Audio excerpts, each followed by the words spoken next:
Can you imagine chatting with your data? In the chat section, you've got an option. Create an AI assistant that will help you with any assigned task. You are just 3 steps away from hiring your personal assistant.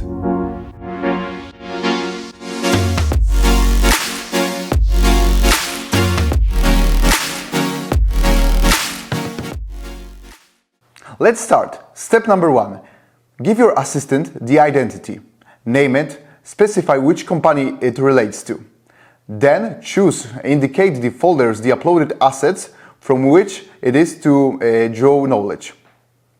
Thanks to that, it will know your company better than anyone else. In the third step, describe how and for which user command it is to behave in a given way. Do you need help with creative tasks, or should the assistant be the company's encyclopedia? You decide. Also, indicate in which language it is to communicate with you, and then assistant is ready to help you.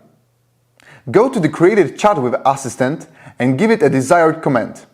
The assistant will always refer to the indicated folders and assets in the previous step, so you don't have to worry about accuracy of the answer. But remember, create new assistants for each type of task. Just like us humans, they are specialized for different roles. Use the potential of your new friend and speed up your work. Till the next time.